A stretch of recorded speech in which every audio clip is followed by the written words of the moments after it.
Hey everybody, how it do? Tekking101 here, and this is going to be a video about censored artwork in the Yu-Gi-Oh! Trading card game. Now, I am not the first person to talk about this on YouTube. This is a topic that's been covered quite a bit over the years.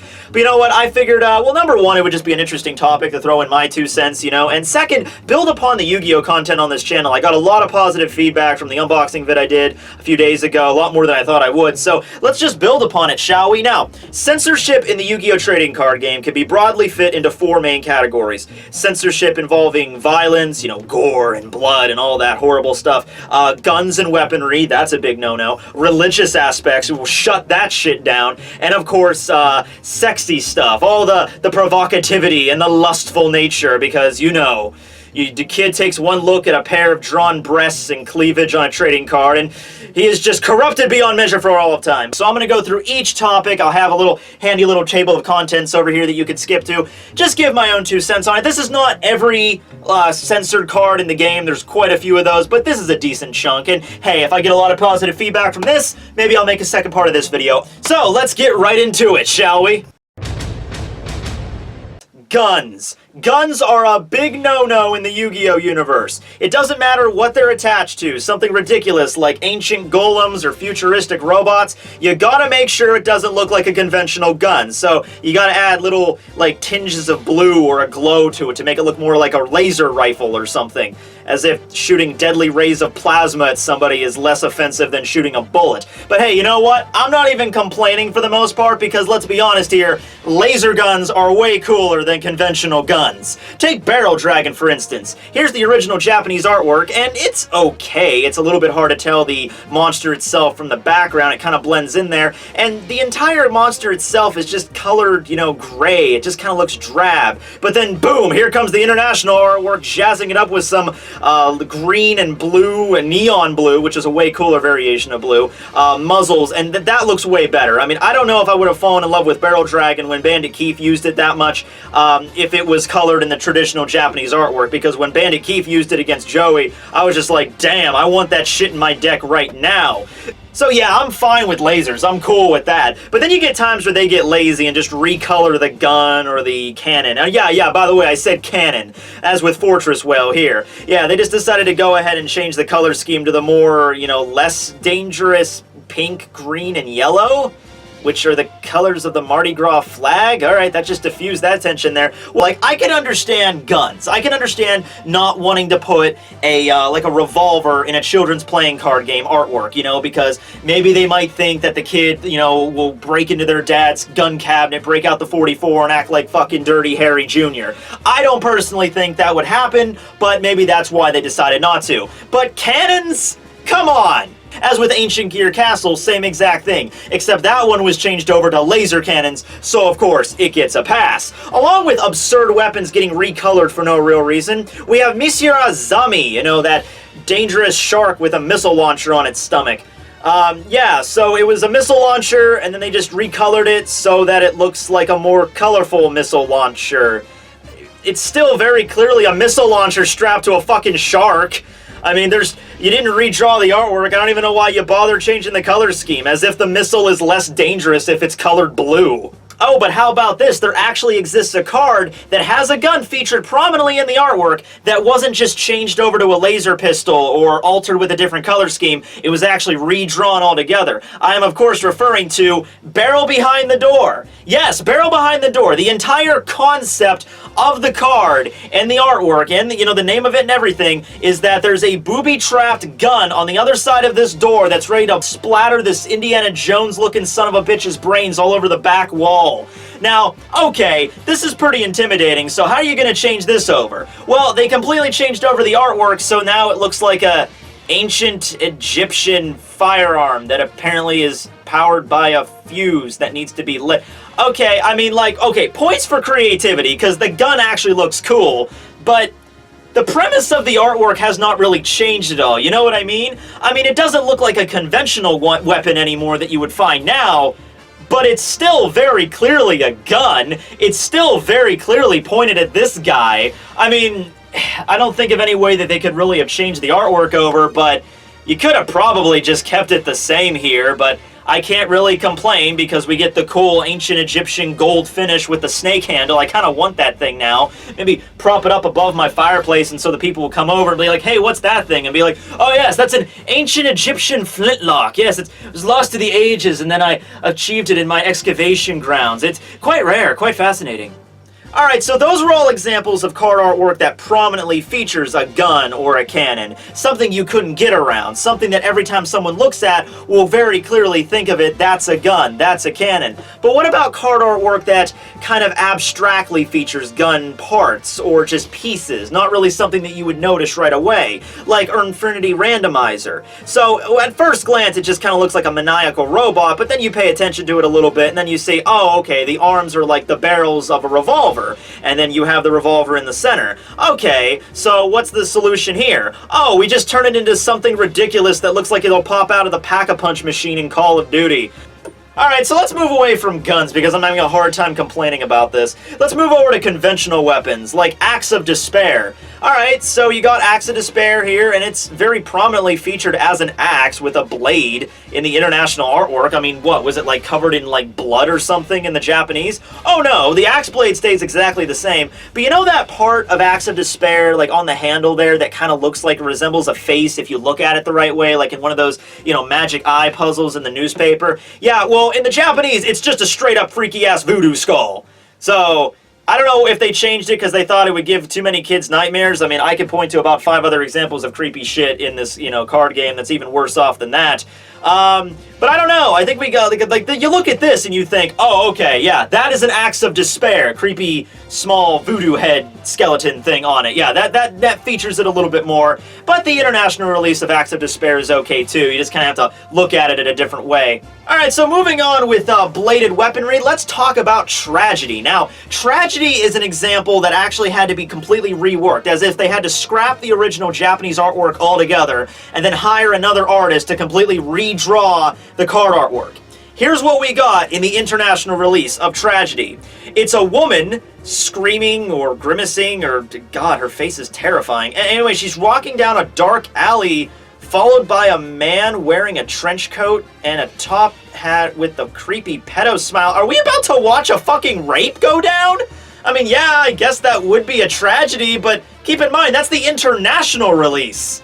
So what was so bad about the Japanese that this was considered a viable alternative? Oh, it's just a guillotine. That's it. There's not a head in the guillotine. There's not anything in the guillotine. It's just a guillotine. There's no, like, baskets of severed heads that were previously lopped off by the guillotine. There's no scary man wearing a black mask next to the guillotine. It's just a picture of a guillotine. One that you would easily find just by searching guillotine on Wikipedia. Okay, well, the guillotine did exist, still does exist. It's an object used for execution. Oh, no, but I saved the best for last. This is a good one. Alright, so this is probably one of the first instances I remember of the artwork actually being changed around. So this is the Legendary Fisherman international release artwork, okay? And I remember looking at that thinking, what the hell is that stick thing he's holding? It's like a stick or a pole or something, but then it ends with like this white ball something. I don't know what the hell it is. I remember very clearly asking my mom what that thing was, and she's like, I don't know. It looks like one of those things you use to like pound a drum or something. And then that's when I realized it was the harpoon. It was a harpoon. I mean, come on. He's the Legendary Fisherman, for fuck's sake. He hunts fish with a harpoon. I mean, that's what he does. I mean, he didn't become the Legendary Fisherman for just sitting on a dock with a shitty fishing pole. He has to get out there in the action. Oh, but you know what? This is great. Do you know what they changed it over to, or do you at least know what the wiki states it as? It's like a ceremonial tribal rod thing or whatever to go along with the idea, like, oh, alright, he looks like a tribal guy. He's got the tattoos and the hair and everything. I'm still a little bit curious as why he doesn't have pupils. Maybe he's a blind fisherman. He's the Legendary Blind Fisherman, but I don't know, man. I don't know. He's a fisherman. Fishermen use harpoons to fish. I don't get it. I don't know what's offensive by that. Shit.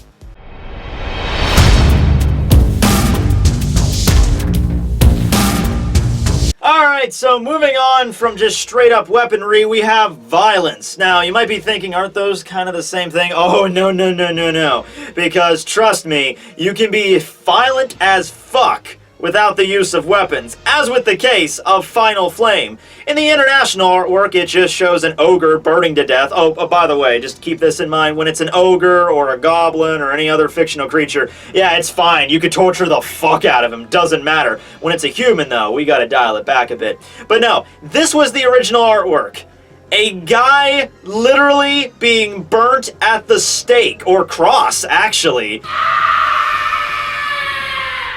Now, this is one of the instances of the changes in artwork that I can actually understand. Like, alright, maybe showing somebody brutally being burned to death on a cross, that might be a little bit too intense for the smaller children to, you know, like, alright, that is pretty grisly there. This is also kind of tying in with religious elements too, but you have the card Last Day of the Witch, which original artwork just depicts the Salem witch trials, with gladiators being present for some reason, but whatever. Yeah, that's kind of maybe a little bit too real. I mean, hey, it teaches people about history, but maybe a little bit too real. It's kind of good that they just replaced it with like a comical witch as the alternative there. Moving on from torture and mutilation, we have Dramatic Rescue, where in the international release it features a woman being saved by a guy telling her to talk to the hand.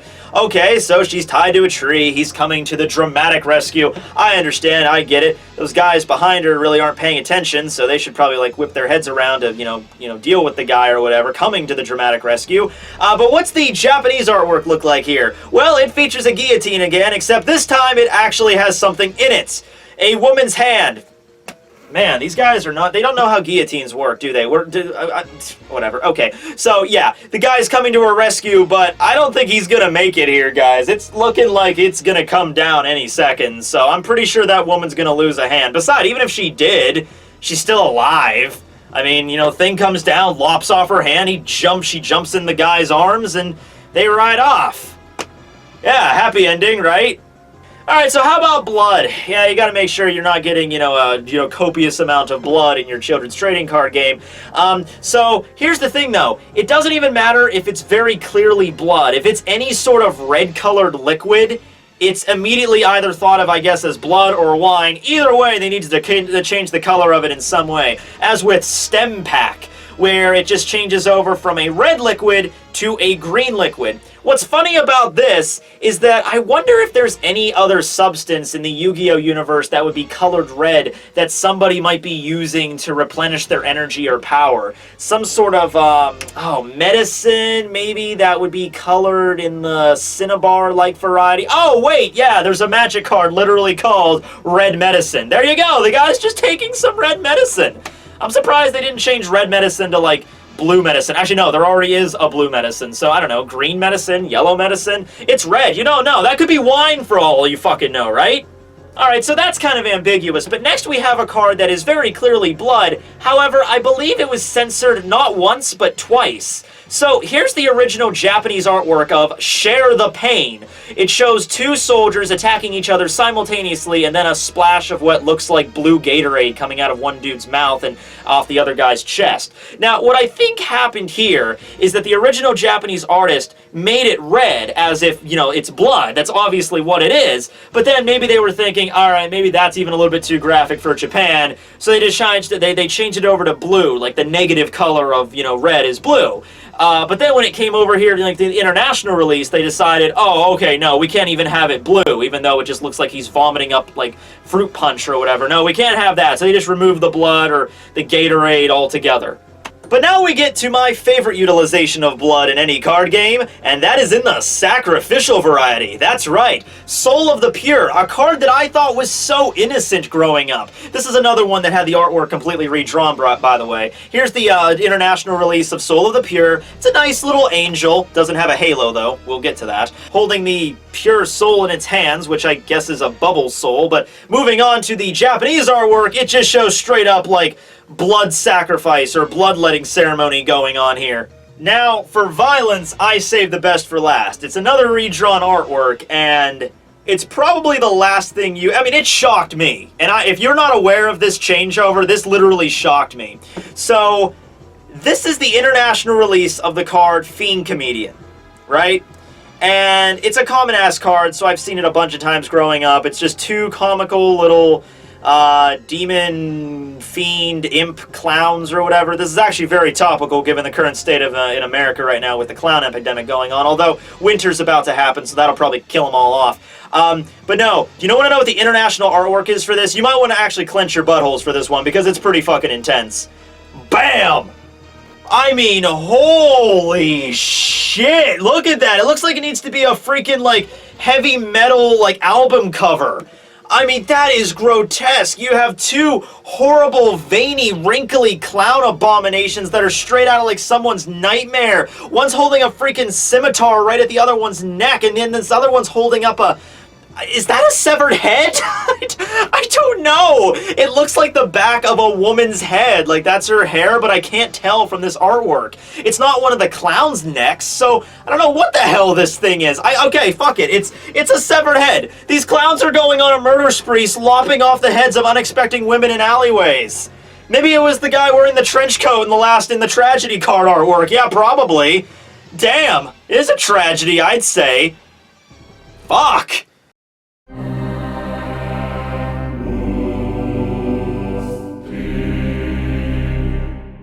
So now we get to the religious aspect of this whole thing, and this is something that's really, really touchy, okay? They went really overboard with this. If it's a cross, it's gone. If it's a six-pointed star, it's gone. If it's a halo, it's gone. If it's any reference to a religion or a mythology at all, it's gone. Except, you know... the fact that there's Egyptian god cards that are clearly referencing Egyptian mythology, and pretty much there's a bunch of archetypes of cards that are focused on religious aspects and mythological aspects. So, I mean, there's that. I guess for the first example, we'll throw out Monster Reborn, because this is one of the first cards that any player has, first magic or spell cards anyway, available in the very first starter decks. Okay, so we all know Monster Reborn, featuring this weird kind of looking cross thing, but not really. It's like an ornate gem sort of dealy. We don't really know what it is, but the original artwork was a simple blue-colored Ankh. An Ankh, a symbol used in Egyptian mythology that simply refers to life. That's all it is. It doesn't refer to anything demonic or satanic. It's an Egyptian symbol meaning life. I don't see what's offensive by that. I really don't. And that's just the tip of the iceberg. We're going to get more into that. But of course, anything involving a Christian cross is immediately out. And by the way, I'm not a Christian, so I don't want you thinking I'm up here being like, oh man, they're shunning Christianity away from our children's playing card games. No, no, no. That's not the way it is. I just don't see anything offensive by this. I don't. Like, okay, if you were using the cross in, like, a way that was, like, it was on fire, or, you know, being used to impale somebody, okay, maybe that would have been going a little bit too overboard.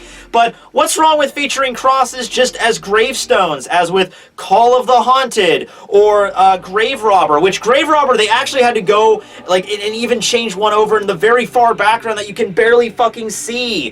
Foolish Burial was another one. It's just, like... There are people that get buried, and they choose to have tombstones that are shaped like crosses. Is this not a thing? It's like a universe. Like, there's a space dedicated on the Yu-Gi-Oh! Playing board that is referred to as the graveyard, where people die and are laid to rest. And a symbol of a cross being used to... That's like a universal symbol, I think, for someone like that. That's a grave. That's what that is. I don't see a problem with that. Now look, I understand this is a touchy subject, okay? I understand you might be coming from the perspective of, okay, Tekking, look, maybe in America it's not that big of a deal, but there's some places in the world that are really touchy about these sort of things, religious aspects.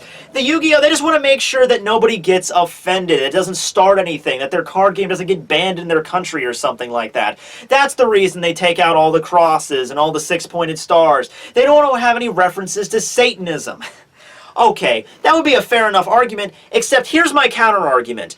If there exists a place in the world that would get severely offended by having an ankh, or a cross on a coffin, or a six-pointed star featured on a magician's headpiece that you can barely fucking see, as with Dark Magician of Chaos. If there was any situation like that where that's how they are offended, then they would be offended by the entire game just by the premise of the game itself. You know what I mean? The premise of this game, if you want to break it down into ways that would be considered satanic, you are summoning creatures to do your bidding, taking away your opponent's life points and sending monsters to the graveyard to die. And you're playing with the realms of life and death. See, I reviewed a website not too long ago that featured, that was trying to say that anime was satanic, and that was one of the reasons they said Yu-Gi-Oh was satanic, because it was featuring, your ability to summon monsters. So I don't think it's going to be like, I was completely offended by this game when there was a cross on this tombstone, but now that they cleaned that up, I'm fine with it 100%. No. If you're gonna be offended by a cross on a tombstone, or a six-pointed star in a summoning circle in a children's playing card, if you're gonna be offended by that, then I think you would be offended by the entire game in general. So, at that point, why even bother taking it out? You know what I mean? Moving on along that line with the Satanism shit, we also have the removal of horns. Horns! Like on Dark Ruler Hades, who is very clearly Satan. I mean, he's the Dark Ruler. He looks like this. You could throw a big pair of horns on his head, or those weird fucking orb things, whatever you want. He could still very clearly Satan, or the devil, however you want to call it. He's routinely making dark deals with people. I mean, come on, people. This is obvious. Come on. Really looking at that guy and seeing the horns and be like, oh man, we gotta take off those horns, because horns are satanic. Also, pointy ears. Pointy ears are also satanic, as with Fake Trap. This one, they actually just completely rehauled this goblin. They took out the pointy ears, they took out the horn, they shortened his tongue. I don't know why they had to do that. I don't know, I guess to make him look less demonic, because, there's no demons in Yu-Gi-Oh! No. None at all, really. And, oh yeah, pointy ears. We can't have pointy ears either. It's okay when they're on elves, but not when they're on, goblins. There's a distinct difference. People are gonna get upset when they see pointy ears on this, but not on this. Even references to the words of God or demon are not allowed, as with Toon Table of Contents. Alright, so they changed the name. They took out God and demon, and they replaced it with giant and rat. But the kicker is that they didn't take out the word goddess for whatever reason. So, you can't have God written on a card artwork, but you can have goddess. Oh, but that's not even it. We have saved the most absurd edits, at least in my opinion anyway, for the very last. Let's talk about the Destiny board, shall we? Now, those of you not familiar, the Destiny board are a series of spell and trap cards that have an instant win condition. Sort of like a spell trap variation of Exodia, except even more shitty because you have to actually have all the 5 pieces of the Destiny board on the field, adding 1 every turn, and if your opponent just draws an MST, you're pretty much fucked right there. But obviously the design and the original name of the card in Japanese is quite simply the Ouija board. Yeah, right? Okay, now, you might be getting me right there, like, okay, come on, Tekking. The Ouija board, I mean, there's some cultures that find this extremely satanic, especially if you mess with one. I don't know what the rules are for featuring it in a video, so I don't know where this is going to go from there. But that's not the reason that I'm upset, okay? If they wanted to change the name from Ouija board to Destiny board, okay, fine, that's, fair enough. I mean, come on, it's made by Parker Brothers, so I didn't know Parker Brothers was mass-producing a satanic object, but whatever. Anyway, that's not the reason I'm upset. I'm upset because they changed the word that the Destiny board spells out. In the edited version, in the international as well as in the English anime, it spells out F-I-N-A-L, final. Okay, what does the original one spell out? D-E-A-T-H, death. Let me ask you guys a question. What is wrong with this word? Is it violent? No, not necessarily. I mean, keep in mind, we've looked through cards here that involve torture, mutilation, decapitation, blood sacrifice, more torture, burning alive. Like, we've covered a lot of violence in this video. But is there anything inherently violent just about the word death? I mean, if the word was like kill or murder, okay, you might have something there because that's implying that you want to kill your opponent or brutally murder them. But just the word death? Death, I'll tell you what death is. Death is a fundamental law of the world, of nature. Everything that lives dies.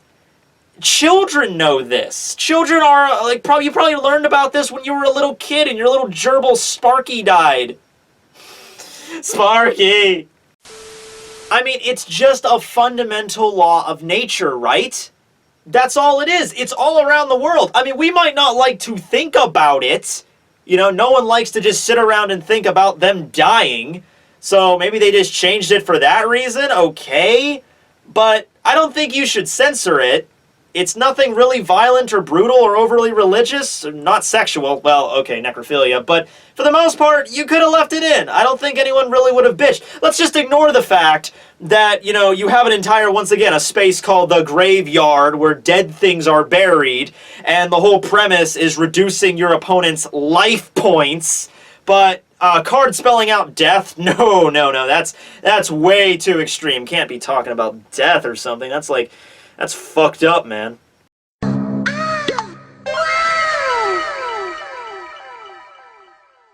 Alright, you stood with me this long. I appreciate it. We now get to probably the whole reason you watch this video, or you watch any censored artwork card video. Let's get to the sexy stuff. Yep, and let's lead it off with just the obvious. Dark Magician Girl. Okay, there she is in all her cleavage glory. Yeah, they reworked her dress a little bit there to reveal more cleavage, and of course you have the 6-pointed star that had to be removed, you know, okay. Now look, there's certain parts of the world that have certain areas that are more sexualized than others, so I guess you should just cover your bases. I mean, in America anyway, I mean, children are exposed to a lot worse stuff than this. I mean, hell, when Gemini elves are showing off their cleavage, I guess you've never walked by a Victoria's Secret in the mall where there's like a, you know, giant poster of an underwear model posing in panties and a bra.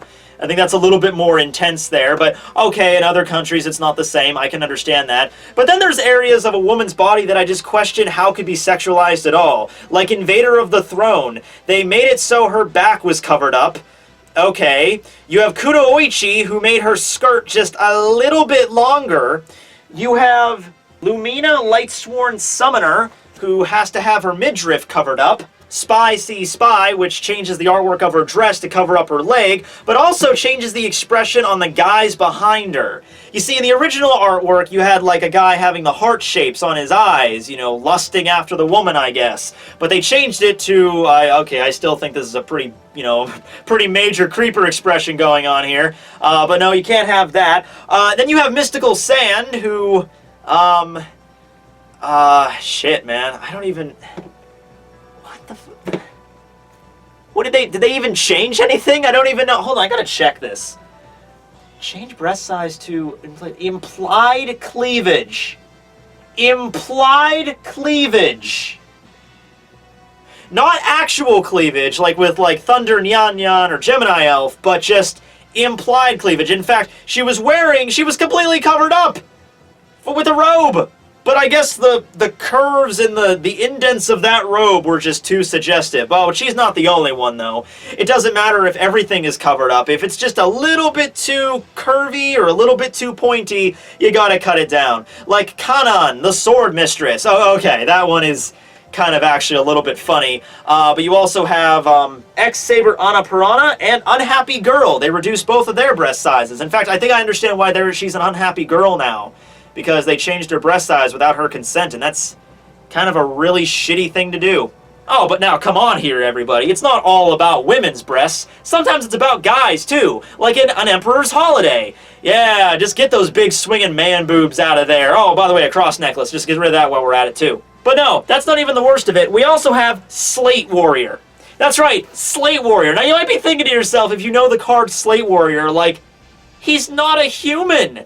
It's like an inanimate slate warrior. You know what I mean? Like, there's no boobs there. There's nothing sexual. Oh, no. No, there is. The paintings on his chest look too much like nipples. So you know what they did to change it? Well, they turned it sideways, and you know what? They still kind of look like nipples to me. Yeah, they're nipples. Slate Warrior's got nipples. And it doesn't even matter if it's, once again, even in a sexual zone. As with Creeping Darkness, you have a woman that is wearing some ragged clothing, so I guess they decided that they wanted to, you know, clean her up a little bit, so they gave her clothing that wasn't ripped up. But, like I said, I leave the best for last. And what if I told you if there was a Yu-Gi-Oh card that pretty much just straight up, with no sort of, you know, symbolism or vagueness or abstractness, no, it just showed straight up nudity. Well, Water Ammonix is probably as close as you're going to get. Yeah, okay, this one they probably should have changed over as quickly as possible, but there's no nipples though, so, you know, I guess they weren't that crazy with it, but yeah, it is very clearly a naked woman just pouring water all over herself, getting moist and wet. Yeah, okay, I was just, sorry. Thank you for watching this video, I appreciate it. Like and comment below, as well as subscribe to the channel if you're new. What did you think about this, guys?